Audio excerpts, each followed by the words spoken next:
You are now watching the Amazing Mets pregame show with your hosts, Rob and CP. Let's go Mets! Let's go Mets! Let's go Mets! Let's go Mets! What's up, Mets fans? Welcome back to the Amazing Mets pregame show right here on both of the channels, on X and, of course, on my Twitch as well. Hopefully, everybody is enjoying their September 17th on a Tuesday as the New York Mets came out and pulled the win out of their butts yesterday, but found a way to win and get themselves to 82 wins.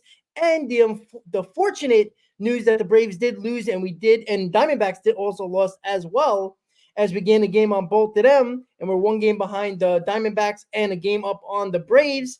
And now we're here in game 2, and we're going to talk all about it right here on this show. Chris, how you doing, buddy? I'm doing well.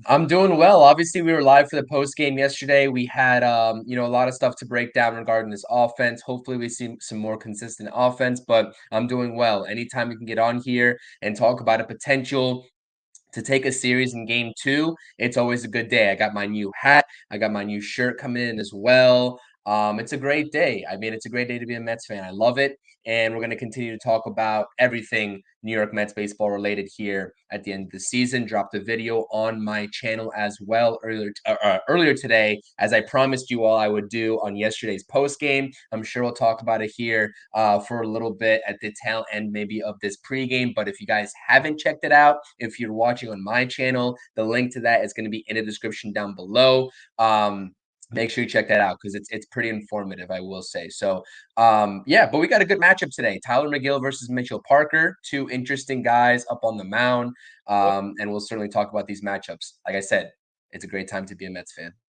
Yeah, and, there's been a lot of talk. I don't know if you heard this, Chris, and I don't know if you have been listening to the sports talk radio in New York or, just the vibes going around. I mean, Gary Cohen brought it up on the broadcast yesterday, but to not me being negative, it's been the virtual compass of yesterday, that the crowd was extremely small yesterday, and Gary Cohen brought it up on the broadcast, and it's been one of the topics on WFAN today.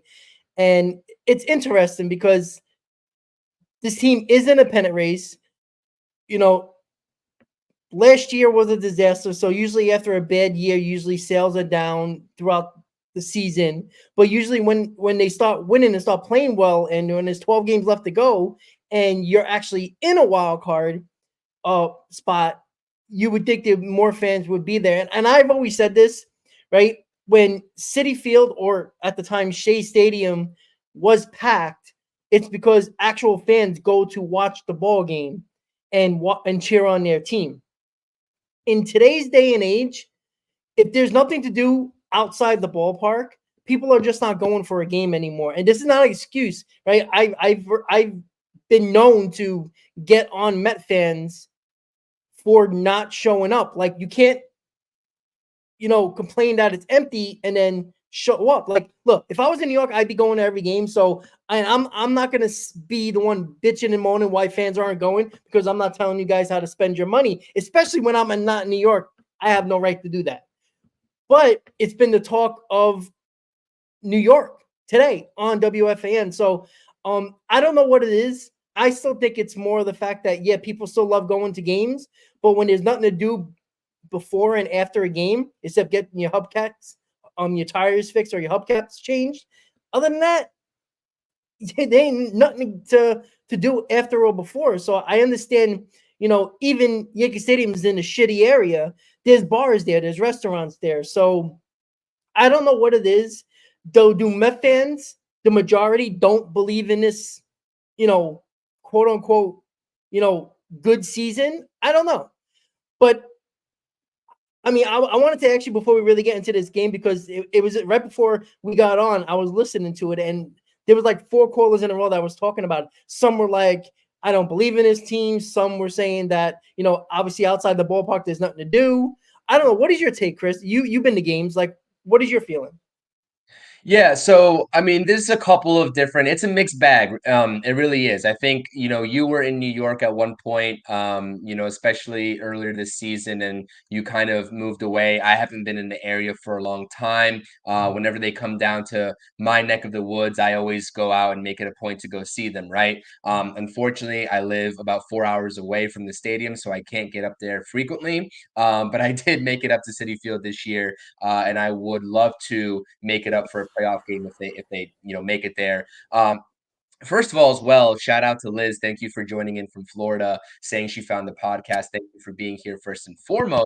And Liz is saying that the stadium's going to be rocking on the weekend, and I have no doubts about that. And this is why I say this is a mixed bag, because during the weekday, there's so many different variables at play. Obviously, people have jobs. Obviously, the school year started, and if people have kids, obviously they have to take care of that. And if they're their kids' primary transportation, etc., they can't make it out to the game. There's so many different factors. And I understand that, me personally, right, without having many constraints, if I was in New York, right, if I lived in the area, I would be there more often than not. Yeah. And I think, Hector, our guy Hector's always out there. He's always Exactly. showing up, and we got to give props where props are due, and we got to say, hey, listen, Hector has been holding it down, at Citi Field this whole entire year, as he usually does, and as you did when you were in the area. I think people have to realize that, especially on weekdays, there are a lot of different constraints, and then you take into account, the different pricings of parking, right? If you're going to be driving there, etc., the traffic, the gas, etc., all encompassing, right? You got to take that into account as well, because it's not just the stadium ticket cost that you're trying to sort of take into account there. It's actually how you're actually going to get there. And again, like you mentioned, that's why Steve Cohen has been trying to introduce so many different sort of ideas to fix this parking situation. And he's been trying to put in new bills to try to get, entertainment around the ballpark pass. So there's a more of an environment for people who might even be, half into baseball, but just want to enjoy the environment, right? We know the diehards are going to show up. And there's diehards in this fan base that are still showing up. That's always going to be there. But at the end of the day, until things get fixed, like you said, maybe around the stadium, etc., and with some pricings, then this might just what it has. This might be what it has to be during the weekdays until you get to the weekend. When it comes down to this weekend, I have no doubt in my mind, right? Obviously, the school week ends. People are trying to have a good time. They're trying to bring their families to the ballpark, and that's when the stadium will fill up. I understand that it sucks, and I'm not trying to make an excuse for the low attendance either, because again, as I mentioned, I'd be there if I was in the area, but there are certain constraints that you just simply can't get over. And watching the game, catching the third, fourth inning, depending if you're coming home late, might be just more convenient than trying to make it all the way out to the ballpark. So again, it's a case by case basis. It's a mixed bag, and trying to dwindle this down into Mets fans not believing in this team, I think would be doing an injustice to this fan base, because I do think this fan base believes in this team. But again, you just got to take into factor all these constraints that might be present for these people. Yeah, and listen, the majority of this Mets fan base is obviously Queens, but then it goes further east. In most of Long Island Long Island has a big abundance of Met fans. And have you drove on the LIE, Grand Central, Southern State? It's a shit show, especially coming out of work, going to a game. You're probably driving more than you are actually staying in the ballgame. And I think a big key is the pitch clock and the game's ending quicker, because somebody doesn't want to drive 2.5 hours to watch a 2.5 hour game. Like, when the whole point of that and parking, when you can buy a ticket for $10 and parking's more, that rubs people the wrong way. And you're right about that. But what's interesting, like, I really think the pitch clock and this is my guy freeze. Am I gone? Can anyone hear me? No, you're fine. Is it just me? Could someone tell me in the chat if you hear me or if you hear Rob? Did we break down? Let's see. I don't see anything that would think that we're both freezing, or one of us are. All right, John says he hears both. Hear both, Brad. All right, I think we're good. Junior said it as well. All right, everybody's. Oh, I think Chris went away. All right, so Chris bounced out. Oh, he must have seen something coming, but I think I'm good at the moment. Let's see if he pops up again. But the interesting thing is here is that I'll never fault anybody for you know going to games. Like, since I'm not in New York anymore, I'm not going to tell you to go to a game. And did I say it in the past? Yes, because I went to, I mean, 95% of the home games when I was in New York. I went all the time. I know where the parking is around the area to not have to worry about paying, but most people don't have that luxury of getting there early enough to park without paying. Uh-oh. I'm back. Can you hear me? Yeah, you good. You good. You okay? All right. Apologies. I'm not sure exactly what happened. I apologize. No problem.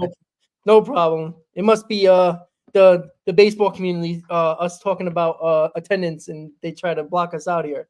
But what I was saying is that like, if for people who on the weekday specifically are working and they gotta drive in, they don't have the luxury of looking for parking around the ballpark. In Flushing Meadow, you know. There's parking around the park. There's parking around, under the bridges. There's a lot of places to park.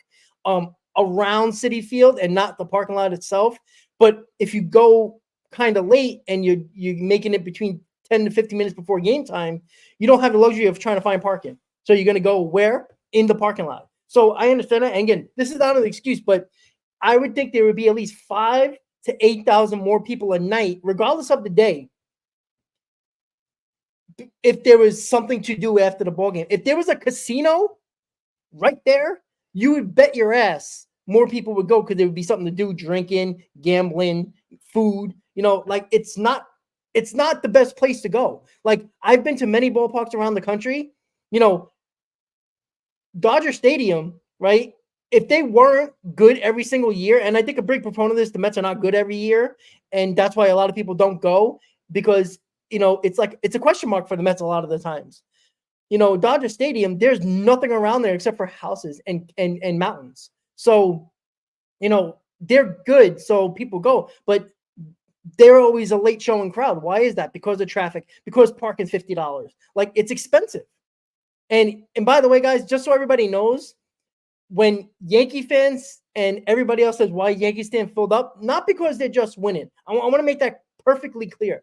The fact of the matter is, it's a quicker ride from the city, where, let's be honest, when you go from the Bronx area and you go towards the city in Manhattan, it's majority Yankee fans. So if you work in Manhattan, you're probably taking the train. You're not driving to the game from home to work.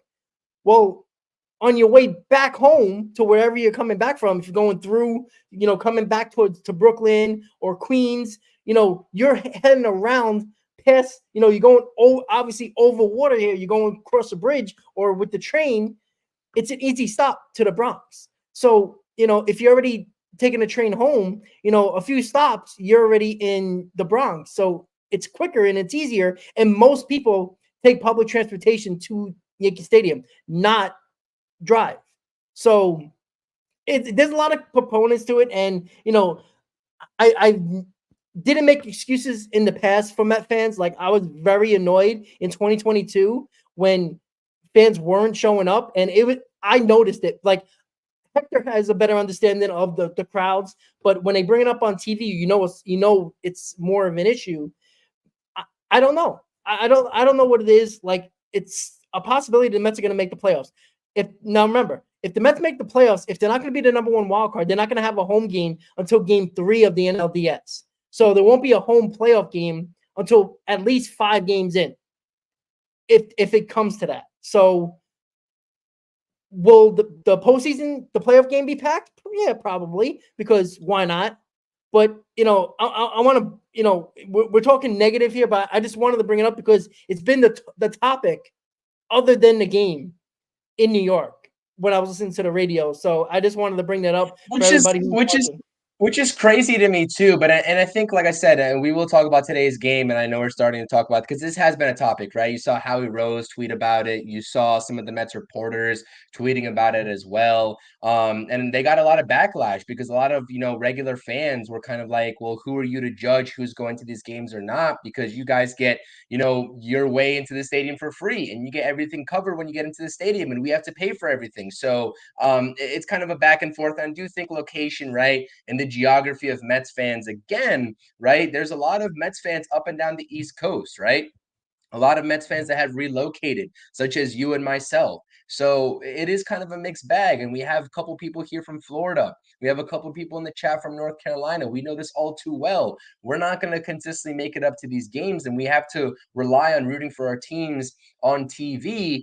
And that just makes it a lot harder for people still in New York to sort of go in and fill the stadium. Again, it might sound like excuses, but all I'm trying to say is that, yes, the stadium should be rocking. It should be packed, especially in a playoff race. But life happens. There's more to life at the end of the day for regular individuals like ourselves, that make it impossible sometimes to make it out on a Tuesday or a Monday. And it just is what it is. And it that's it. And that's really it. So that's, I guess, my non-baseball take about it. But I'd much rather talk about the actual matchup Yeah, today yeah. because the Mets have a I series just, to I win just thought today. it was such a big topic. Like I was at work and I listened to Sports Talk Radio and I hear it and it was all morning into the early afternoon, and then right before I came on the show, it was the afternoon show as well. I was like, holy Christ! Like it's like I know it's talk amongst fans at the ballpark, especially the diehards. And shout out to Section 515 that I used to have my tickets in and all that stuff. Oh, and we always used to talk about it. Like we used to put our legs up behind home plate in the upper deck, like almost all the time. So it's tough. But you know what? When your team doesn't make the playoff every single year, and the expectation was very low this season after a season that was supposed to be extremely high in 2023, well, you're going to have a hard time filling seats because the expectation was extremely low going into the season. And with the prices and, with the cost of everything nowadays, and, especially the last couple of seasons, it's not easy to pay for everything. And I get that, your family comes first, regardless of, who you root for. But let's talk some positive stuff. The Mets are 82-68. They got a game today, guys. No matter who goes or not, they're playing. I promise. They're trying to win 83. The ball is in their court, right? I talked about if they can get a lead again. Doesn't matter what the Braves do. Obviously, we're going to be scoreboard watching. Mets players through the media have been talking about. Shom and I talked about looking up at the score and was like, "Oh crap, the Braves are losing." Let's get it done. So the players are starting to acknowledge it through the media. Obviously, they've been watching for a while, but now that they're acknowledging it because there's only 2 weeks left of baseball of the season, they're starting to notice it now and or at least acknowledge it through the public. It's in their court now, right? There's nothing the Braves can do that can hurt us as long as we win ball games. And, can we go 12-0? That would be wonderful, right? We would have 94 wins, right? But, reality is going to set in and that might not be possible. Can it happen? Of course it can. There's 12 games left. There's 12 games to win, but right now, Chris, with today's game, we know who's on the mound. We see this lineup. They have control over their destiny right now because they got the lead and they're 1 game behind Arizona, who's not playing well. So, with what I just said, they have to realize that, scoreboard watching is fun. It's exciting. The ups and down roller coaster with emotions when you scoreboard watch, but they don't have to scoreboard watch because they're in control of that third wild card spot. And I know it's been a lot of back and forth, but they just need to take care of their own business. And regardless who's in the lineup, who's on the mound, somehow, some way, they got to find a way to win like they did yesterday. Yeah, this is double-edged sword too, because agreed, like you are in control of your own destiny as long as you win more often than not. But on the flip side of things, it's impossible for the New York Mets, right, within the next 12 games to go 12-0. Like, yes, obviously it's possible, like a sliver of hope and a chance that they could do that. But when you look at the quality of opponents that they're facing, obviously it's not really realistic. So expecting that as a fan always is going to be at the forefront of your mind, but taking an objective step back and realizing that that's not really realistic is the first step of acceptance. And that's where the scoreboard watching kind of comes in. But I agree, especially against the Washington Nationals to start your homestand, right? You got to win the series today. And then, as you've done in that, ridiculous 9-game win streak that they had, you got to go ahead and look forward to the sweep as they did against the Red Sox and the White Sox, etc. So, you know what? It starts today. Tylor Megill, Paul Blackburn is obviously not ready to return. We don't know if he's going to be ready to return for the rest of the season with that spinal fluid leak that he has had in his back. David Stern said it's going to be manageable. Long term, it's not going to cause him any problems, but we just don't know when we're going to see him this season, if we're going to see him this season. So again, Tylor Megill has to step up. It's next man up mentality. And Tylor Megill is coming off of a fantastic start in Toronto. 6 scoreless innings, and Carlos Mendoza pulled the plug a little early, only let him go 88 pitches, which I like. You got 6 scoreless. We were praying for a competitive 5 to begin that game, and you don't need to extend it the way he tried to extend David Peterson in Philadelphia, which I also like that decision as well, because he is playing the matchups and he's playing the matchups as a pitcher, right? Not the hitter, lefty, righty matchups. We're talking about the type of seasons that these pitchers have had, and he's getting a feel for whether he's comfortable trusting these guys to go the extra mile or not. But again, this is a game that's right in front of you. You're going up against Mitchell Parker, I believe, who is a rookie. He's a young guy. I believe this is his first season for the Washington Nationals, if I'm not mistaken. Someone fact-checked me on that. But he's had a pretty decent season. I know his ERA is in the 4s, but when you take a look at his numbers past the actual ERA, he's got a good whip, 1.27 if I'm not mistaken coming into this game. He's got a great arsenal, distributes his pitches really well, and his best pitch, Mets fans, you don't want to hear this because this lineup perpetually struggles against this pitch. It's not the slider, it's the splitter. And he throws it for about 19% of his overall pitches in his arsenal. So again, expect to see a steady diet of curveballs, splitters. I think he has a changeup in there as well to go along with his fastball. This is not going to be an easy task for the New York Mets lineup, especially one that has been struggling. We know putting up runs last night on Jake Irvin was kind of hard to come by. They finally came through in that 8th inning to tie it up on the Jose Iglesias infield single in the 8th inning. Oh my goodness, that was kind of like a breath of fresh air. But you know what? They've been getting the job done just enough, but the pitching has carried them. So again, what are the Mets going to need until the offense shows us different? They're going to need solid pitching from the starters, and that is Tylor Megill tonight, as well as the bullpen guys. Reed Garrett last night was fantastic. Jose Butto was fantastic. Edwin Diaz, fantastic, right? And we saw the bullpen kind of falter in that Philly series, and that's what resulted in 2 losses inevitably. So again, it's kind of a double-edged sword in terms of expectations for the rest of the way. I understand the scoreboard watching, but you are right, Rob. The Mets have it right in front of them, and as long as they take care of business, it shouldn't really matter what happens in these Atlanta games. Yeah, and you know what? You're right about Jose Butto. That was, you know what? That is a little bit of good, an excellent sign from Butto the way he pitched yesterday, because he has been struggling over this 2-week stretch, and he looked really good yesterday. I mean, he mowed him down quickly, and that's a good sign. And look, Tylor Megill, I think it's all confidence with him, right? And I love that Mendoza took him out when it was still going well, because I felt like if he would have left him in for another inning, it might have spiraled out of control, and all that good feelings and that confidence he had with that game as well as he pitched. I think he wanted to have him leave the game on a great note. And I think Tylor Megill, it's all about confidence on the mound. It's not stuff. We know he has the stuff. He goes in the high 90s, right? He has that new pitch that he started with this year that worked, and then it stopped working. He needs one of those pitches to really be good. And then he can work around them other pitches, and he needs to be confident in throwing them, right? Regardless of who he pitches against. I think it's the confidence level because again, we've seen him pitching on opening day. He got opportunities doing that. And I don't think it's the moment. I just think it's the lack of trust in his stuff. And when he's a little out of whack, it goes south rather quickly. And that's the downfall of Tylor Megill. And he just needs to pitch the way he did his last start. Easier said than done. Like you said, it's easier said than done, right? His mechanics got to be flawless. He's a tall guy. One thing out of whack, he's going to have problems.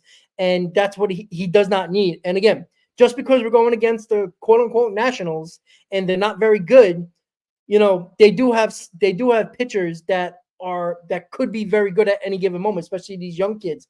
Parker, whose best pitch is a splitter. He's a lefty that throws a splitter, which is a whole different type of movement on a pitch than a righty throwing it. Obviously, with a righty, it's going to go left to right, or a sharp left to right turn down. It's going to obviously go right to left as right left down when it comes to a lefty. So it's a whole nother eye level. But look what they did with the lineup today, right? Look at all the right-handers, right? There's not one lefty. There's not even Nimmo. So am I missing something? No, it's all right-handed. It's 100% all right-handed. Yeah, all right-handed. And Nimmo's not in the lineup. Very interested. Nimmo's not in the lineup. Again, but Nimmo's been beat up this year. That could be a big reason why his struggles are happening after the All-Star break. Running into walls, collapsing, fainting in his hotel room. That was all after the All-Star break. So who the hell knows what's wrong with Nimmo? And that could be hurting him on the field. No excuse right now. I mean, if you hurt, you hurt.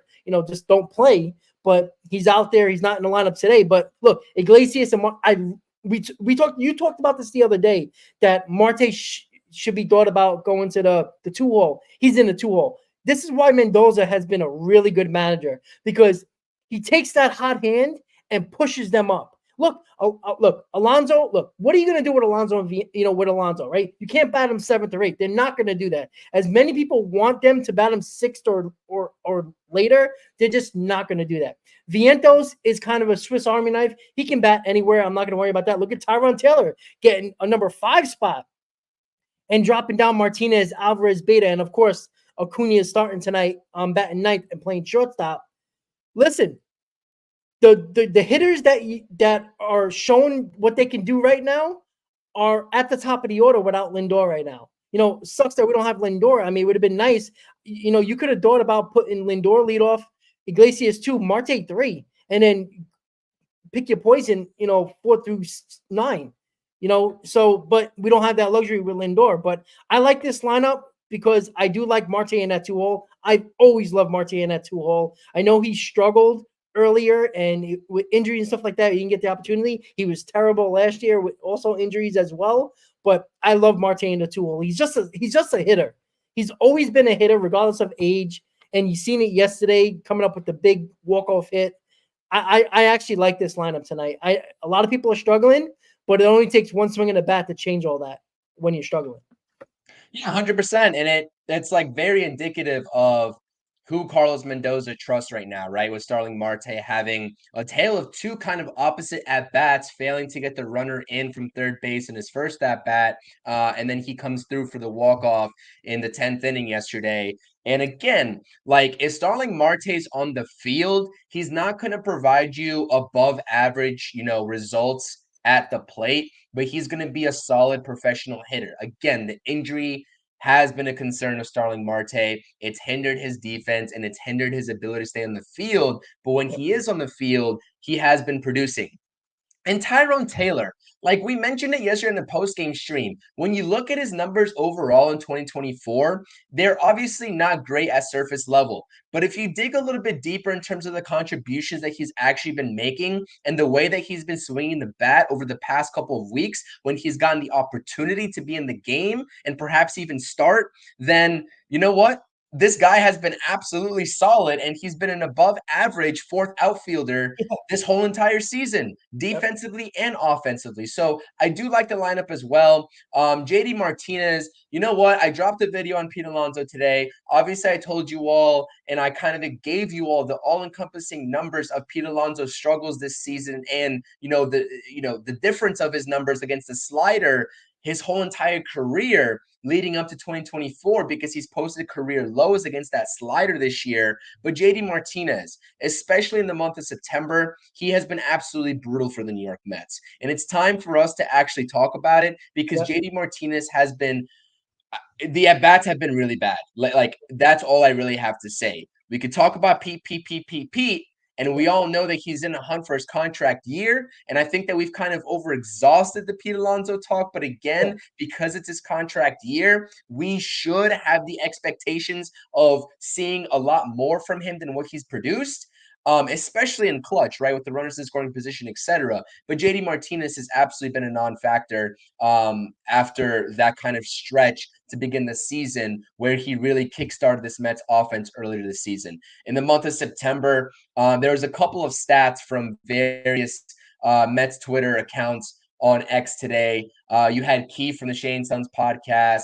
I think you had Diamond Tails as well. Shout out to those guys in the group chat as well, our Mets group chat on X. They threw out some numbers of JD Martinez in September.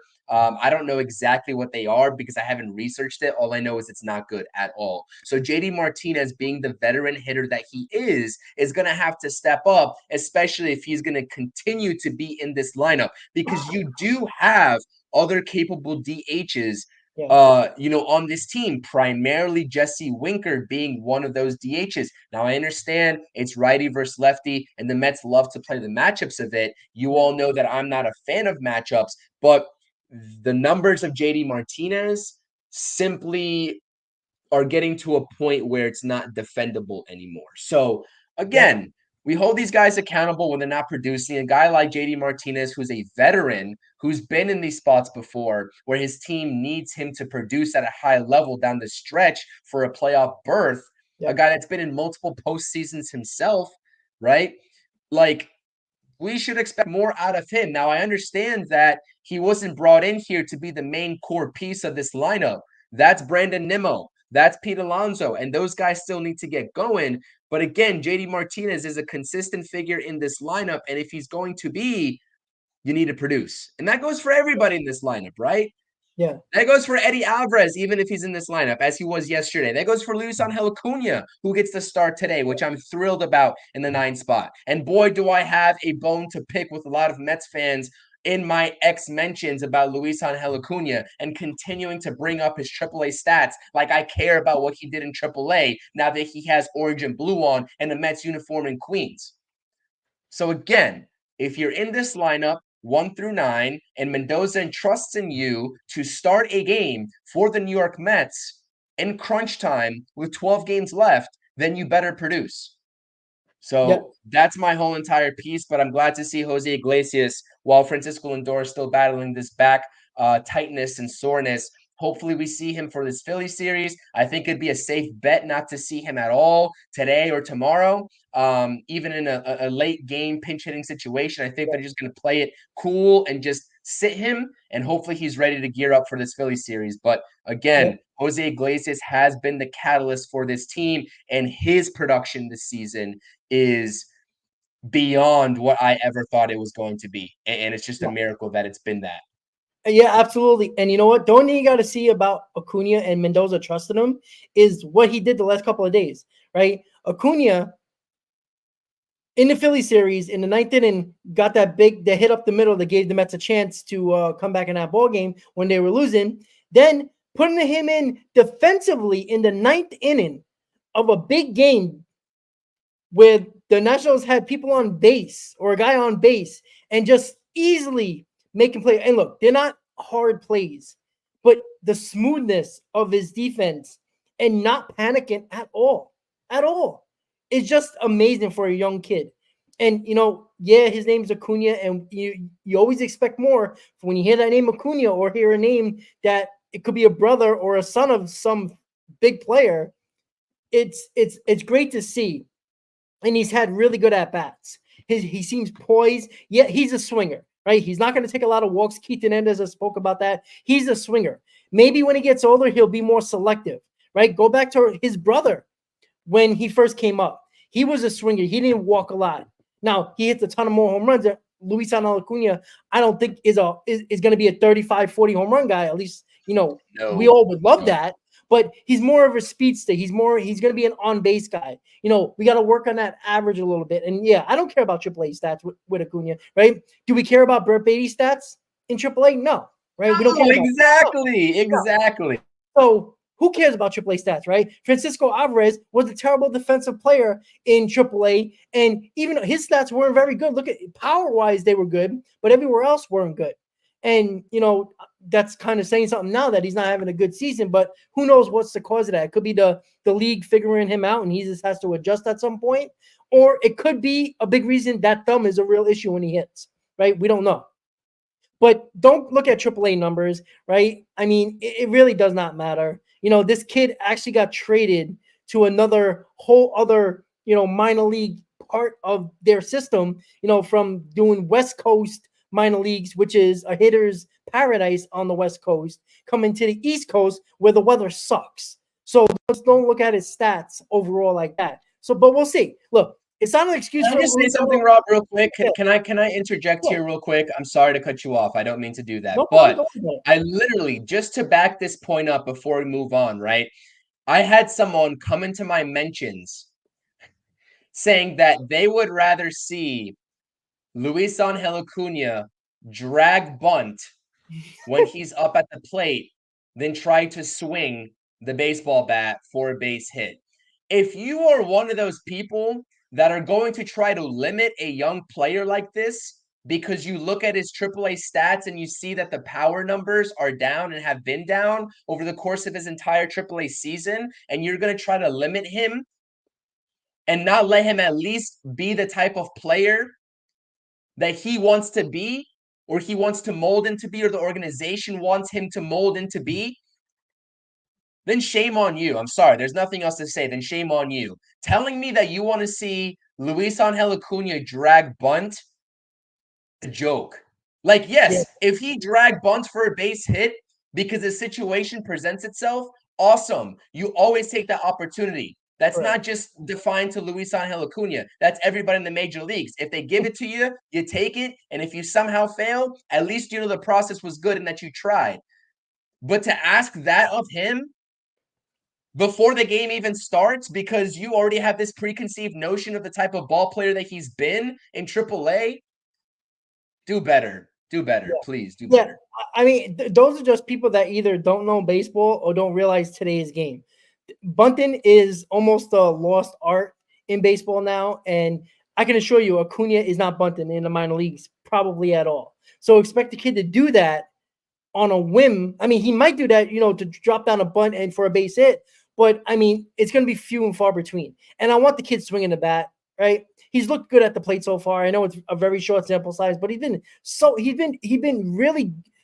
poised at the plate. The balance is there. He is a swinger. He's probably going to strike out a ton for the rest of the season. You're going to see strikeouts from him. But, that at bat in Philly where he hit that ball hard up the middle showed me that I was like, wow, this kid, the ball jumps off his bat. And a guy who is not extremely tall, who is not a big power guy, a ball that a hitter that can have that pop off his bat. And he's a line drive hitter. He's not a power hitter. You'd be lucky to get 20 home runs from the kid. And, we'll take that. But he's going to get bigger. He's so young.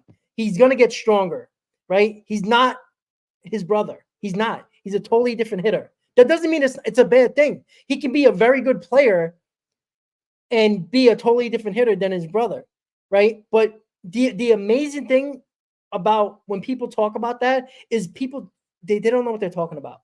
And, they just want to complain. And I told you this, Chris, once you start getting more subscribers, what's going to happen? You're going to get those type of people. And not saying they're bad people, they just have to complain. They're trolls. They just need to complain on the channel, and they just want a reaction. And that's just what it is, right? I've seen it for the last couple of years. I get it. But look, The fact of the matter is, Acuna's in the lineup. Acuna's going to swing the bat, regardless if you like it or not. Regardless if you want to be a troll on the channel in the mentions, just for the hell of it. The fact is, he's going to swing the bat. Unless there's a perfect moment for him to put down a bunt, which still doesn't make sense if a guy is never X for – you can't X somebody to do something they never done in a sport. It's a dangerous game to play because you expect them to be successful. There's probably a less of a chance of them being successful if you tell them to do something they never did before in a sport than actually being successful. So it's just silly. It's just a waste of a comment. It's just a waste of a comment. Like, we appreciate you. It wastes everybody's time. It really does. Absolutely, it does. Absolutely.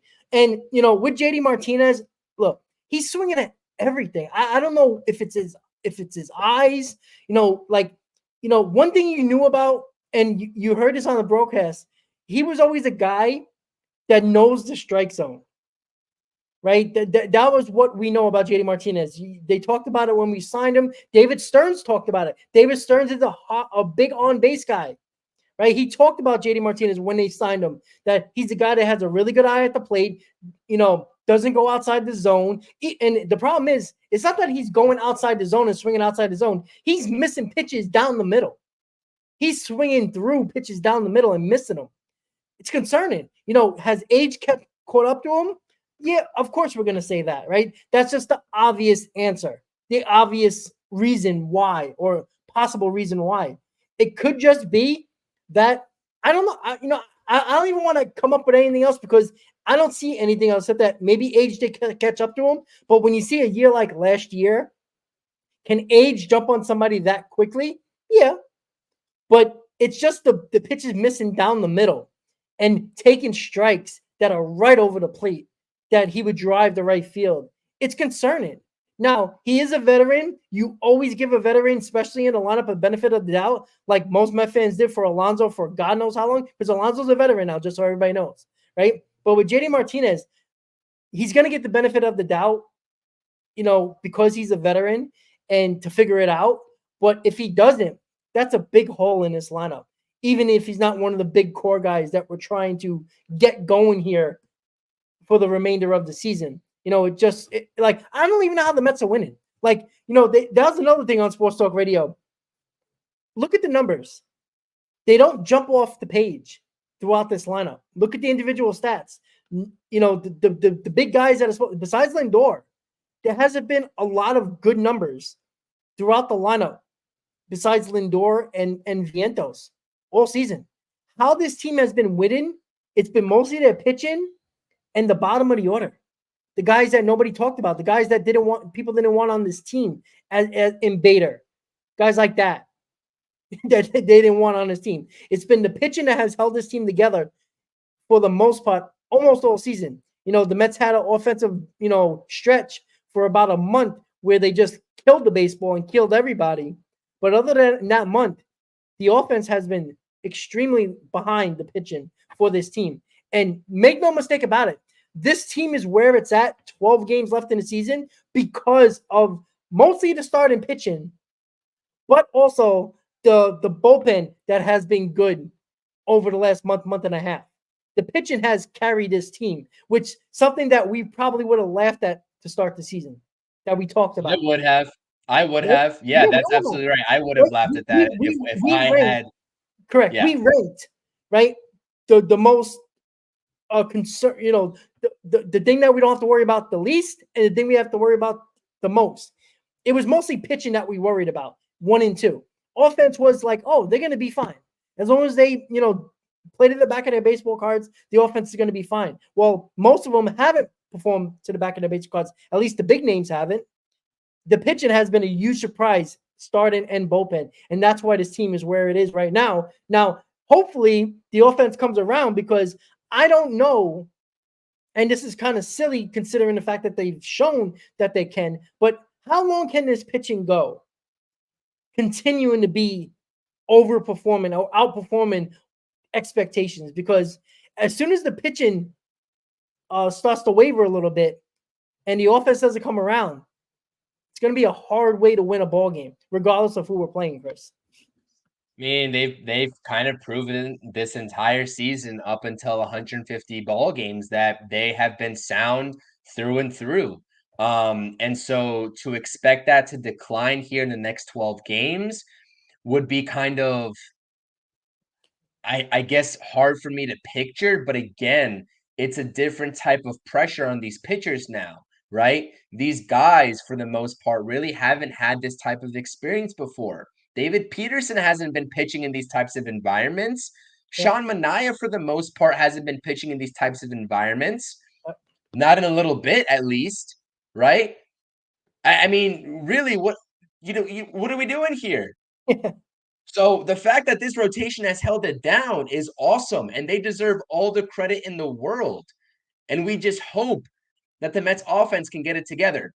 Yep. So, like I said, I'm gonna skeptically say that they should continue this type of performance. But again, you look at a game in Luis Severino, who made a couple mistakes to Bryce Harper, but pitched a good game outside of that in Philly. You look at David Peterson, who pitched his ass off and happened to run out of gas, in the eighth inning when he got extended a little bit. Yep. Absolutely. And you get no run support behind you. It's kind of hard to sit there and not blame the offense. Yeah, right. Because these pitchers, because at the end of the day, what I just say, David Peterson made a mistake in the eighth inning. He made two, I believe it was back-to-back doubles. Again, that was the game that I didn't get to watch. If I'm not mistaken, that's how it played out. And Luis Severino made two mistakes to Bryce Harper. To expect your starting pitchers to not be able to make any mistakes over the course of 6, 7, or 8 innings is absolutely egregious. Yeah, I brought that up many times. Many It's times. egregious. Like, you can't expect them and to you be are right every single time you say it. Yeah, you can't expect you can't expect the pitchers to be perfect every single time. And I know we argue with subscribers, people in the chat about it, that they still got to get the job done. Of course they got to get the job done, but they're not going to be perfect. That's why we beat the drum on the offense and individual players that have performed badly for most of the season. That's why we continue to hammer it home about the lineup and about individual players and their lack of offense and performance. Because, yeah, we talk about Alonso a lot. Yeah, we talk about Nimmo a lot. JD Martinez a lot. Guys that haven't showed up for the most part all season. We bring that up, and it might get annoying to a lot of people who watch, but it's a fact. You guys watch the game. We're not lying to you guys. The fact of the matter is this pitching staff, from starters to bullpen, need help. How many times did I say that Garrett's always coming in a big situation with runners on and the game is close? He has to be perfect, or we lose, or possibly have a chance to lose in that game. The same thing with a lot of these guys. Look at yesterday. We could have easily lost yesterday. Look how good Manaea pitched. Easily lost yesterday. What was the culprit? The freaking offense again. They all going cold at the wrong time, at the same time. And we talked about that a ton on many shows throughout the season. We can't have the big guys in our lineup all go cold at the same time. That's why Lindor, and Lindor's a big part of why we have this record as well. He's been the mainstay, and occasionally it's been Vientos. Occasionally it's been Nimmo. Occasionally it's been McNeil, Vientos. Those guys.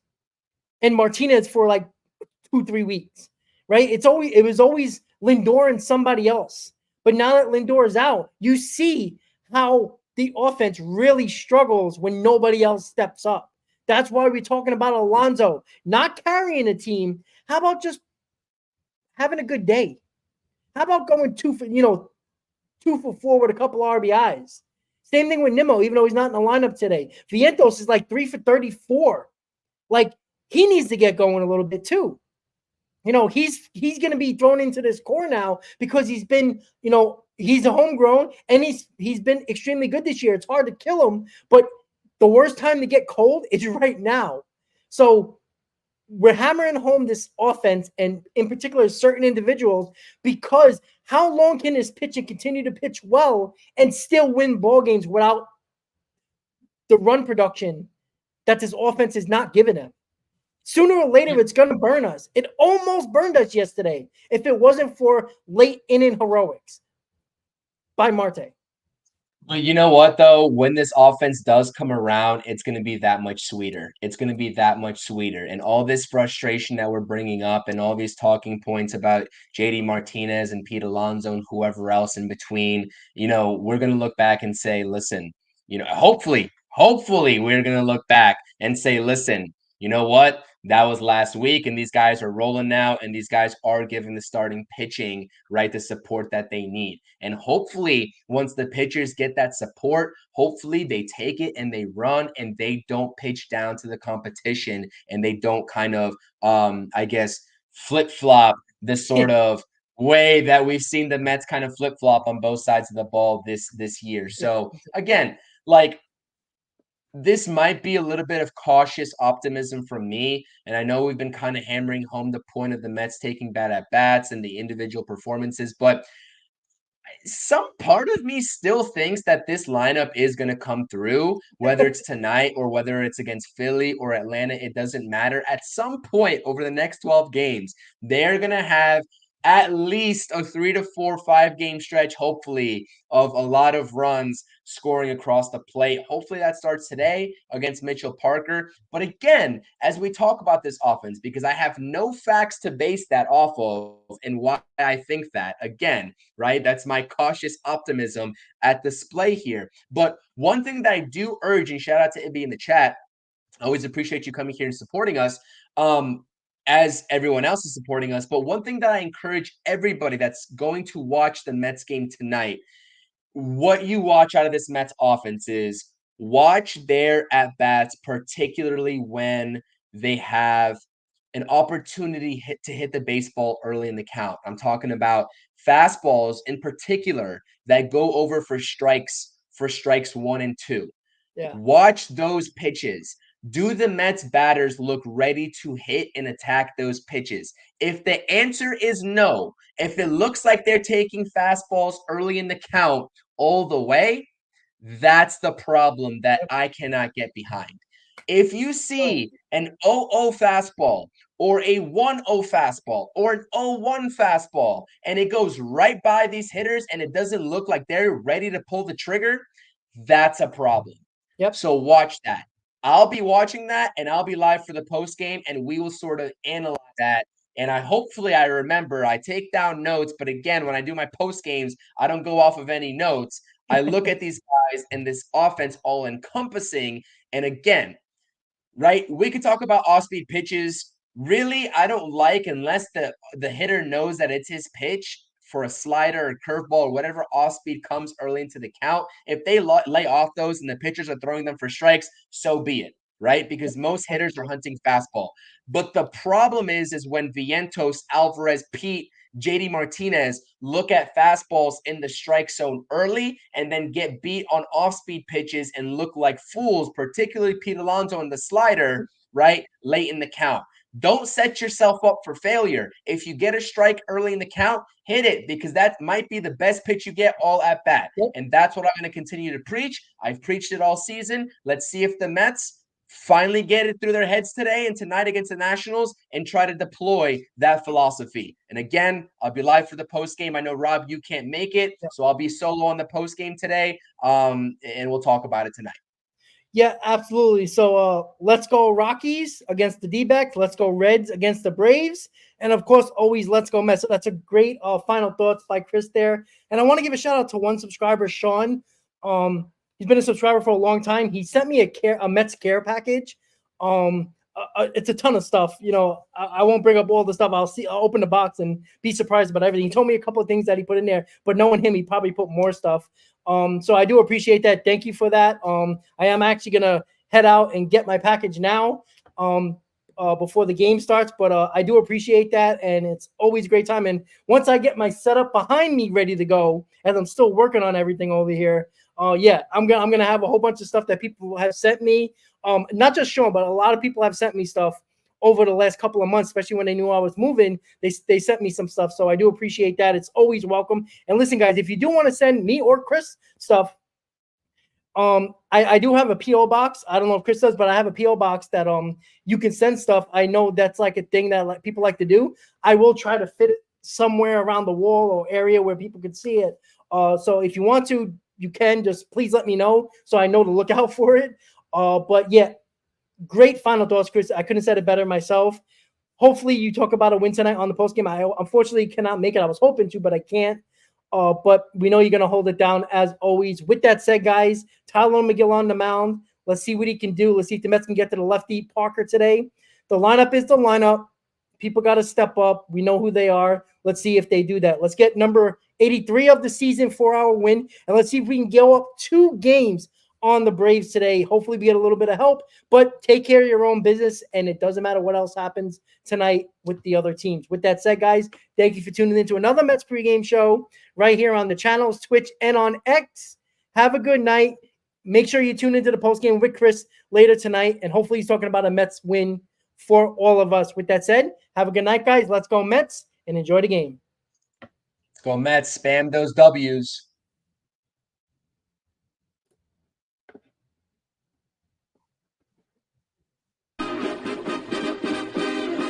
Meet the Mets, meet the Mets. Step right up and greet the Mets. Bring your kiddies, bring your wife. Guaranteed to have the time of your life because the Mets